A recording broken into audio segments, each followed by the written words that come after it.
Dear, welcome to online classes. हमने अपना first paper start किया था सोशल थिंकर। उसके अंतर्गत हम जर्मन समाजशास्त्री कार्ल मार्क्स का अध्ययन कर रहे थे। सबसे पहले हमने कार्ल मार्क्स का जीवन परिचय पढ़ा। उसके बाद हमने कार्ल मार्क्स का वर्ग और वर्ग संघर्ष का सिद्धांत पढ़ा। अब दूसरा जो बहुत ही महत्वपूर्ण सिद्धांत आता है मार्क्स का, वो आता है द्वंद्वात्मक भौतिकवाद का सिद्धांत। तो आज हम इसका ही अध्ययन करेंगे। इससे पहले मैं आपको बता चुकी हूँ कि कार्ल मार्क्स और एंजेल्स ने मिलकर कई महत्वपूर्ण पुस्तकों की रचना की, जैसे Das Kapital, German ideology, communist manifesto, पूरी फैमिली इत्यादि उनकी महत्वपूर्ण पुस्तकें हैं। उन महत्वपूर्ण पुस्तकों के अंतर्गत उन्होंने वर्ग और वर्ग संघर्ष सिद्धांत की अवधारणा के साथ साथ द्वंद्वात्मक भौतिकवाद के सिद्धांत का भी प्रतिपादन किया। मैंने आपको बताया था कि जब मार्क्स बर्लिन 1836 में बर्लिन विश्वविद्यालय में उन्होंने एडमिशन लिया था, यानी प्रवेश लिया था।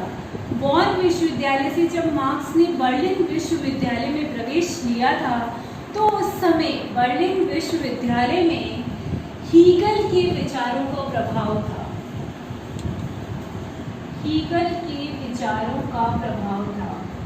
इन हीगल के विचारों का प्रभाव भी मार्क्स पर पड़ा और मार्क्स ने उनसे ही द्वंद्वात्मक भौतिकवाद का सिद्धांत ग्रहण किया। द्वंद्वात्मक भौतिकवाद का जो द्वंद्वात्मक है, इसको तो उन्होंने ग्रहण किया हीगल से, और भौतिकवाद जो है इस शब्द को उन्होंने ग्रहण किया फायरबाख से। इस तरह से उन्होंने अपना द्वंद्वात्मक भौतिकवाद का सिद्धांत जो है प्रतिपादित किया। द्वंद्वात्मक भौतिकवाद के सिद्धांत जो कि हीगल के विचारों पर पूर्णतया आधारित था, तो इसीलिए मार्क्स के सिद्धांत को समझने से पूर्व हमें हीगल के द्वंद्ववाद को समझना आवश्यक होगा। अतः हम मार्क्स के द्वंद्वात्मक भौतिकवाद को समझने से पहले हीगल के द्वंद्वात्मक भौतिकवाद को समझेंगे। द्वंद्ववाद अंग्रेजी के डायलेक्टिक्स DIALECTICE से बना है, जो कि ग्रीक शब्द डायलेगो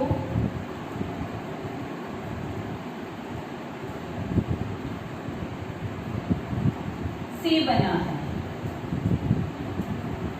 एक बार वापस रिपीट करना चाहूंगी। अब हिंदी शब्द द्वंद्ववाद जो है अंग्रेजी के डायलेक्टिक्स शब्द से बना है, जो कि ग्रीक भाषा का शब्द डायलेगो से बना है, जिसका अर्थ होता है वाद विवाद करना या फिर शास्त्रार्थ करना। जिस प्रकार से हम देखते हैं वाद विवाद कंपटीशन होता है, बहुत से कॉलेजेस स्कूल्स वगैरह में वाद विवाद प्रतियोगिताएं होती है। उसके अंतर्गत एक व्यक्ति यदि अपना पक्ष में विचार रखता है, तो दूसरा व्यक्ति अपना विपक्ष में विचार रखता है। तो इस तरह से पक्ष और विपक्ष में दोनों में संघर्ष या अंतर विरोध जो होता है, उसके आधार पर ही विभिन्न विचारों का प्रतिपादन होता है। तो ये शास्त्रार्थ और वाद विवाद के द्वारा ही अंत में जिस निश्चितता पर पहुंचा जाता है, वही क्या कहलाता है? द्वंद्ववाद कहलाता है। इस द्वंद्ववाद का सिद्धांत हीगल ने अपनी पुस्तक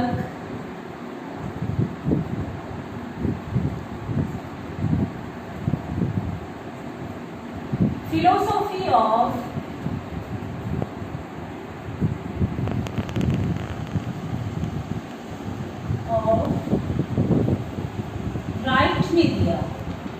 उसमें दिया फिलोसॉफी ऑफ राइट में हीगल ने अपने द्वंद्ववाद की विचारधारा का प्रतिपादन किया। और ये हीगल के द्वंद्ववाद की जो अवधारणा है वही मार्क्स ने ग्रहण की। तो मैंने अभी आपको बताया कि हमें मार्क्स के द्वंद्वात्मक भौतिकवाद को समझने से पहले हीगल के द्वंद्ववाद को समझना आवश्यक है, क्योंकि मार्क्स के द्वंद्वात्मक भौतिकवाद पर पूर्णतया हीगल के द्वंद्ववाद के सिद्धांत का ही प्रभाव था। हालांकि हीगल का सिद्धांत सिर के बल खड़ा हुआ था। मार्क्स ने कहा है हालांकि हीगल का सिद्धांत सिर के बल खड़ा हुआ था, उसे मैंने पैरों के बल सीधा खड़ा किया है, लेकिन फिर भी उसकी जो प्रारंभिक विचारधारा है वो मार्क्स ने हीगल से ही ग्रहण की। तो हीगल ने अपने द्वंद्ववाद के अंतर्गत जिन विशेषताओं का उल्लेख करके अपने द्वंद्ववाद को समझाने का प्रयास किया है, उन कुछ विशेषताओं का उल्लेख मैं आपको सविस्तार बता रही हूँ। सबसे पहली विशेषता जो हीगल ने बताई है वो ये बताई है कि विश्व निरंतर प्रवाह की स्थिति में है। विश्व निरंतर प्रवाह की स्थिति में है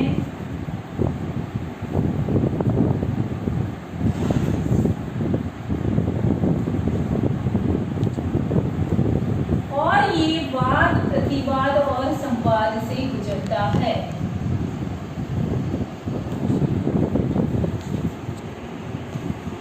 अर्थात हीगल कहते हैं कि विश्व का यानी मानव समाज का विकास जो है लगातार हो रहा है, निरंतर हो रहा है, और ये विकास जो है वो निरंतर होते हुए एक निश्चित बिंदु की ओर गतिमान है।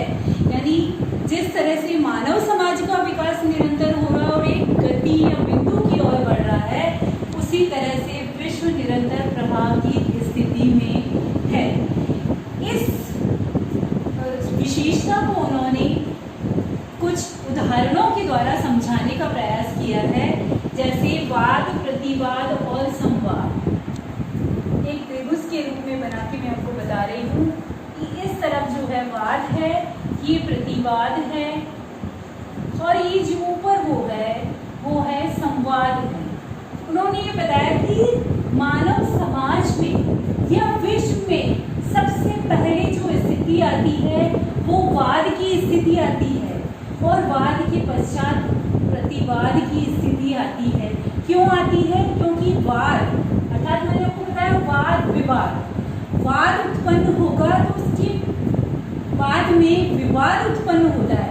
यानी कि वाद और प्रतिवाद में आपस में अंतर विरोध होता है।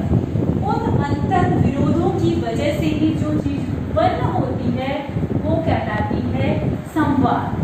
तो इसको हम एक एग्जाम्पल के थ्रू समझ सकते हैं। जैसे जौ का दाना है, जौ का दाना जो है वो एक वाद के रूप में है।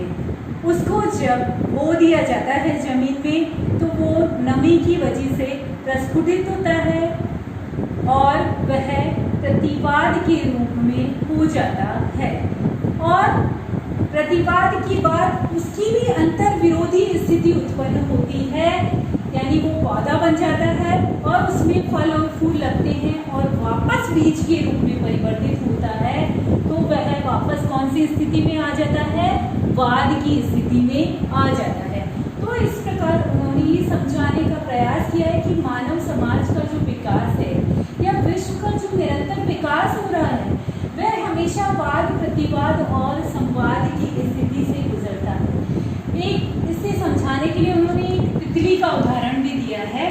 तितली जो है वो वाद के रूप में है और वो अंडा देती है और अंडे से विभिन्न अवस्थाओं से होते हुए वापस तितली का निर्माण होना संवाद है।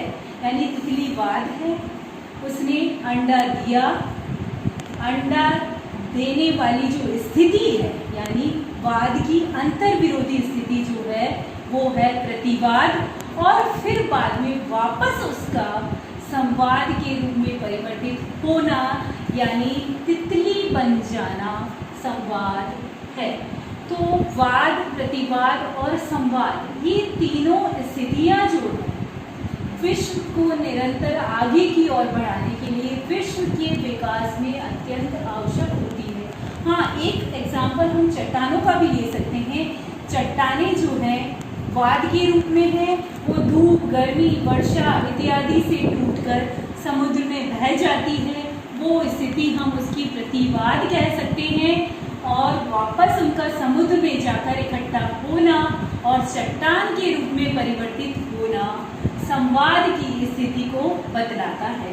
तो इस तरह से हीगल ने विभिन्न एग्जाम्पल्स, उदाहरणों के द्वारा ये समझाने का प्रयास किया कि विश्व जो है जिस तरह से निरंतर गति की ओर बढ़ रहा है, तो वह हमेशा वाद, प्रतिवाद और संवाद तीनों स्थितियों से गुजरता है। दूसरी जो विशेषता उन्होंने बताई है वो ये बताई है कि गति विरोधों के संघर्ष पर निर्भर करती है। गति विरोधों के संघर्ष पर निर्भर करती है।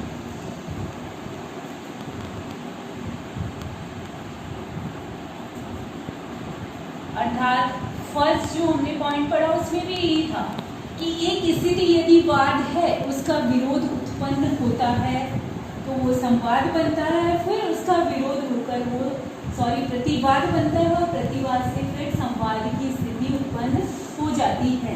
यानी हमेशा गति कब होगी?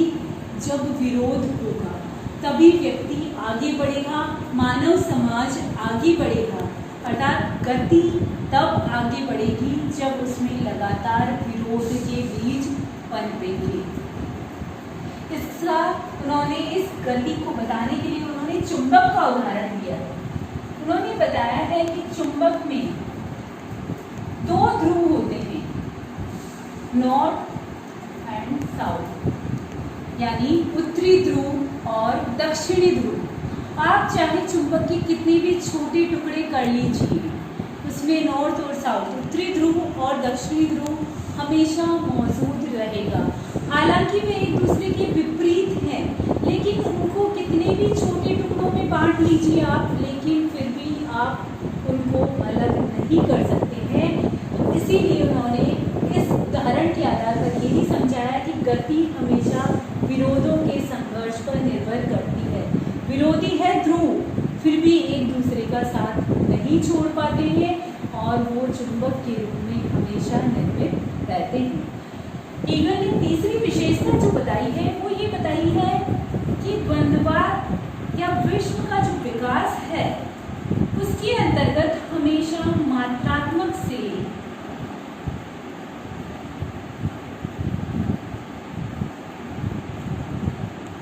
गुणात्मक परिवर्तन होते हैं। गुणात्मक परिवर्तन होते हैं, यानी किसी पदार्थ या वस्तु की मात्रा में यदि हम परिवर्तन करते हैं तो उसके गुणों में भी परिवर्तन आ जाता है और ये गुण ही निरंतर विकास की ओर अग्रसर करता है। जैसे पानी का एग्जाम्पल ले लीजिए, पानी को ले लीजिए, आप उसको 100 डिग्री सेंटीग्रेड तक गर्म करेंगे तो वो भाप बनकर उड़ जाएगा। यानी उसकी मात्रा जितनी थी भाप बनकर उड़ा, तो मात्रात्मक से परिवर्तन कौन सा हो गया? गुणात्मक परिवर्तन। इसी तरह से यदि हम पानी को 0 डिग्री सेंटीग्रेड तक ठंडा कर देंगे तो वो बर्फ के रूप में परिवर्तित हो जाएगा। तो हम खुद देख सकते हैं कि एक जो भाप बना उसके गुण में परिवर्तन आ गया और एक जो बर्फ बना पानी उसके गुण में परिवर्तन आ गया।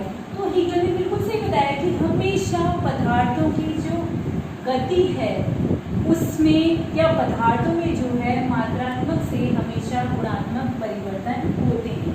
अंतिम विशेषता जो उन्होंने बताई है वो ये बताई है कि विश्व का निर्माण विचारों से होता है। विचारों से होता है। अर्थात उन्होंने ये बताने का प्रयास किया कि हमारा विश्व या मानव समाज जो लगातार आगे को बढ़ रहा है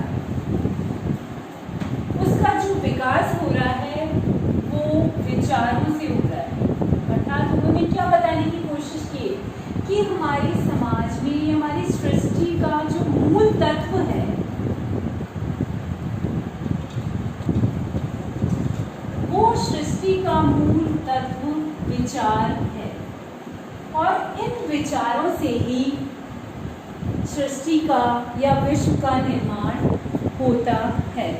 क्यों? क्योंकि हीगल जो थे एक आदर्शवादी विचारक थे, जबकि मार्क्स कौन से विचारक थे? वो प्रत्यक्षवादी विचारक थे।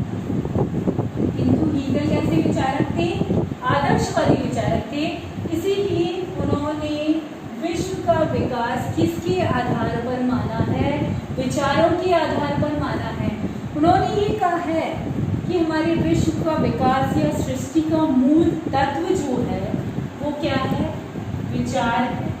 और हमेशा विकास जो है विचारों के आधार पर ही होता है या फिर चेतना के आधार पर ही होता है। जैसे न्यूटन का गुरुत्वाकर्षण का सिद्धांत, न्यूटन की गुरुत्वाकर्षण के सिद्धांत में ये बताया गया है कि सेब पेड़ से गिरता है तो वो जमीन पे आकर गिरता है।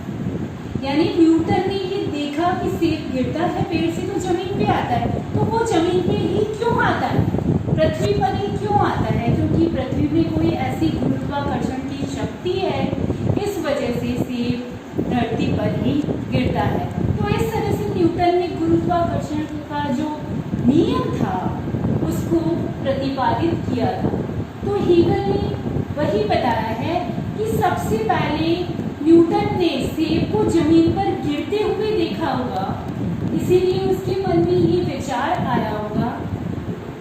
यानी सृष्टि का जो निर्माण है वो किसके आधार पर हुआ है? विचारों के आधार पर। न्यूटन के दिमाग में विचार आया, मस्तिष्क में विचार आया और उन्होंने गुरुत्वाकर्षण का सिद्धांत जो है वो प्रतिपादित किया।